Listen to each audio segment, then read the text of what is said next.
It gives to every Jamaican to ensure that the laws which Parliament enacts are consistent with the Charter of Rights. The decision, especially for parliamentarians, ensures that our duty is to make sure laws we enact are consistent with the Constitution. A less hurried approach, and I want to emphasize that at all stages of the game, we encouraged, we persuaded, we asked the government to refer this legislation to a joint select committee so that it could benefit from the input of Jamaicans here or abroad and subject matter experts. The government refused to accede to those requests, and as such we are here today. The court's ruling in general, a critical one in helping all Jamaicans to understand the importance, especially the rights such as the right to privacy, which is protected more fully in the 2011 Charter.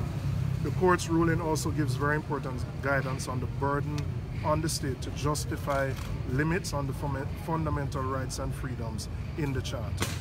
I want to thank the legal team that acted on my behalf, Queen's Counsel Michael Hilton, who is not here, who led, Donna Scott Motley, Philip Paulwell, Jennifer Housen, Sophia Fraser-Binns, Dwayne Allen. They spent months preparing this case, seeking precedents from all over the world, and they did so not for me but for the Jamaican people. We're very pleased with the outcome, and we will at early next week have a full press conference to indicate what we believe the next step should be in this matter. Thank you. Well, we are absolutely delighted with the ruling. We believe that in all things the Constitution must triumph, and that is what we see today, that the people's voices were heard.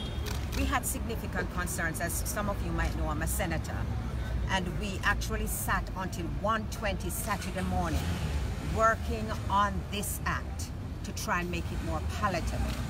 In spite of the 168 amendments which we took in the Senate, we still recognize that it was flawed, and all our entreaties to the government to stop, pause, let us sit down and work it through were just totally ignored. Now we know that Jamaica can benefit from having a national identification system, but that system must never impair the rights of the people. It was Lord Diplock who once said that good intentions cannot permit you to breach the Constitution, and we will not allow it as opposition that the Constitution will be breached, and we have to commit also that when we become the government, we also abide by that covenant. The final thing I want to say, Donna touched on it. Throughout this entire process, we reaffirmed that we are in support of a national identification system. This challenge was never about preventing the government from implementing a ID system. What we were against were the provisions in the Act that we believe to be unconstitutional, which the court has upheld. So I want to be clear about what our position was from day one, and we are happy that the court has vindicated this challenge. Any questions from you guys?